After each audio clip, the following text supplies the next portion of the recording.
Are you serious? Are you serious? Welcome to Patreon. Thank you for being a Patreon supporter and a member of Patreon.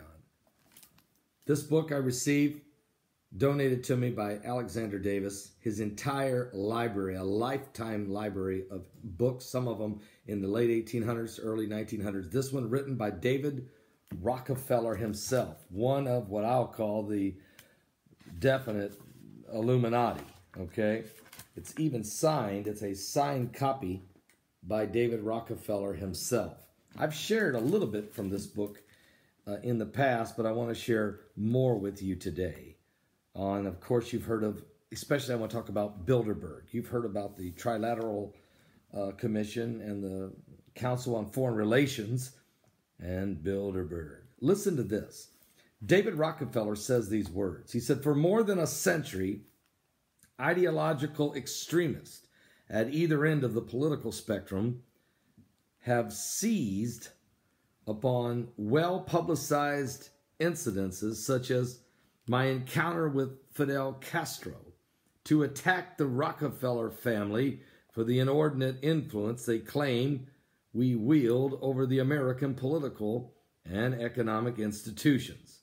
Some even believe we're part of a secret cabal working against the best interests of the United States, characterizing my family and me as internationalists and of conspiring with others around the world to build a more integrated global political and economic structure. One world, if you will. If that's the charge, I stand guilty, and I'm proud of it. That is the words of David Rockefeller. He was proud to be a part of a secret cabal against the United States and to help in his quest to help see a one world government, a new world order. Now, we know he just recently died not long ago. Matter of fact, I have it in this book here. He was born, David Rockefeller, of course, was born on June the 12th, 1915, and he died March the 20th, 2017, at the age of 100, almost 102. Are you serious? 6 heart transplants. Who gets that? Here's what Rockefeller wrote in his book as well. He wrote these words about Bilderberg. If the Council on Foreign Relations raises the hackles of conspiracy theorists, then Bilderberg meetings must induce apocalyptic visions of an omnipotent international bankers plotting with unscrupulous government officials to impose cunning schemes of an ignorant and unsuspecting world. And at the risk of disappointing these conspiracy mongers, the truth is, Bilderberg is really an interesting, intensely interesting annual discussion group that debates issues of significance to both Europeans and North Americans without reaching a consensus. Prince Bernhard of the Netherlands convened the first conference back in May of 1954 at the urging of Joseph Retner, a Pole, an aristocratic origins, who had served with the British intelligence during World War II. Retner, a dynamic and energetic man who spoke with a heavy accent and walked with a pronounced limp, was concerned about the tense relations within the Atlantic community. He persuaded Bernhard to convene a group of prominent individuals to discuss these matters. I was one of the 11 Americans invited, and we joined 50 delegates from 11 Western European countries, a lively mosaic of politicians, businessmen, journalists, and trade unions. I was surprised to have been invited in the first place, even more taken aback when Retner asked me to prepare a background paper on prospects for the world economy. from the American perspective. Retner indicated that Hugh Gaitskell, a former Labor chancellor, had agreed to address the same topic from the European point of view. I was a bit intimidated by the prospect of going up against such a formidable opponent. Gaitskell foresaw a dreary, dismal future. By contrast, my paper presented steady economic growth in the United States and a strong recovery in the volume of world trade. Within the year, my confident forecast had been borne out. The paper undoubtedly helped establish my credibility with a sophisticated group of senior politicians and business leaders. The conference had served as a useful purpose, and the consensus was that we should meet again the following year under the continuing chairmanship of Prince Bernhard. We also decided to call the gathering Bilderberg, and after the hotel in which we were at when we first assembled. For the first 20 years, Bilderberg meetings were marked by a sharp clash of opposing views. Once Europe recovered its economic strength, many of the old national rivalries and suspicions began to resurface, along with a strong distrust of American intentions and even accusations of an American drive in Europe. These attitudes grew in strength during the 1960s and came to a head in the 1970s as a result of an economic disarray of those years and the steady improvement in the U.S.-Soviet relations resulting. If these fissures had not been addressed, the consequences for the Atlantic Alliance might have been disastrous. While it is not Bilderberg's role to resolve disputes among sovereign states, individual participants are free to report on what they have heard to those who wield official power in their respective countries. And in 1976, Bilderberg faced a scandal that almost resulted in its collapse. Early that year, in a testimony before the Senate Foreign Relations Committee, it was alleged that Prince Bernhard had approached the Lockheed Corporation, Lockheed Martin, the defense contractors, with an offer to use his official position to influence the Dutch defense procurement policies in return for a significant financial consideration. As the year wore on, the evidence against Bernhard accumulated, including indications that he had met the intermediaries during the Bilderberg events.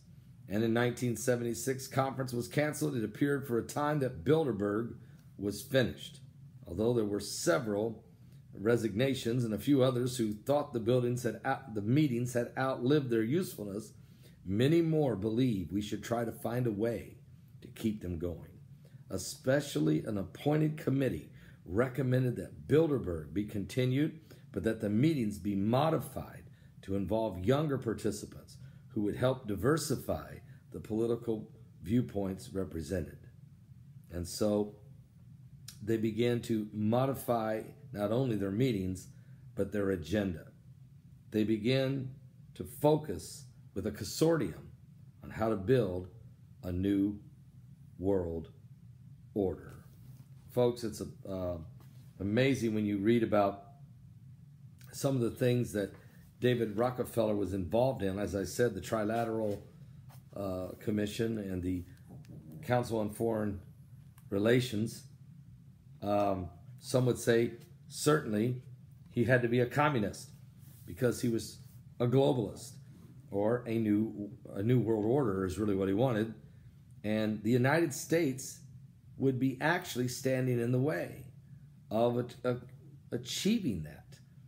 But at the same time, Rockefeller wanted to see a stronger world under a one world government of a few select elitists to control the masses, to mess with the minds of those that were unaware, uneducated, inexperienced, and not privy to some of the private information that went on to manage the world affairs. A few select men that would come together year after year, still do, secretly meeting Now, of course, they've been exposed, and along with the Bohemian Grove and many other secret societies, this one world government, this new world order, or as the Bible calls it, the biblical beast, is being perfected and getting ready to be presented. We've been witnessing lately in the news, of course, a lot of shifting going on, spiritual shifting as well as economic and geopolitical. But in the book of Revelation, we're told that this biblical beast will rise. It's very similar to what Daniel saw in the book of Daniel. It says in Revelation 13, I stood upon the sand of the sea and I saw a beast. I believe he saw a trilateral commission. He saw a Bilderberg group. I believe he saw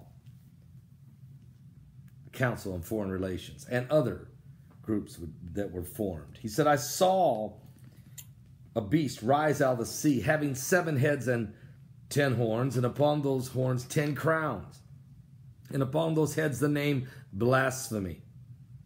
You see, God is not at all included in these secret societies. Actually, God is excluded. And anyone that wants to worship God can never be included into these secret societies. The beast which I saw was like a leopard. His feet were the feet of a bear. His mouth is the mouth of a lion. And the dragon gave him his power and his seat and great authority. And I saw one of his heads as it was wounded to death. And the deadly wound was healed. And all the world wondered after the beast. They worshiped the dragon which had power, which gave power unto the beast. And they worshiped the beast, saying, who is like unto the beast? Who is able to make war with him? And there were given unto him a mouth speaking great things and blasphemies. And power was given unto him to continue 42 months, or 3.5 years. He opened his mouth in blasphemy against God, to blaspheme his name and his tabernacle and them that dwell in heaven. And it was given unto him to make war with the saints and to overcome them. And power was given him over all kindreds and tongues and nations. And all that dwell upon the earth shall worship him, whose names are not written in the book of life of the Lamb slain from the foundation of the world. And if any man will have an ear, let him hear. He that leadeth into captivity shall go into captivity, and he that killeth with the sword must be killed with the sword. Here is the patience and the faith of the saints. And I beheld another beast, or here comes the false prophet, coming up out of the earth. He had 2 horns like a lamb. He spake as a dragon. And he exercised all the power of the first beast before him, and caused the earth and them that dwell therein to worship the first beast, whose deadly wound was healed. And he doeth great wonders, so that he maketh fire to come down from heaven on the earth in the sight of men, and deceiveth them that dwell on the earth by the means of those miracles which he had power to do in the sight of the beast, saying to them that dwell on the earth that they should make an image to the beast, which had the wound by a sword, and did live. He had power to give life unto the image of the beast, that the image of the beast should both speak and cause that as many as would not worship the image of the beast should be killed. And he caused all, both small and great, rich and poor, free and bond, to receive a mark in their right hand or in their forehead. And no man might buy or sell save he that have the mark, or the name of the beast, or the number of his name. And here is wisdom.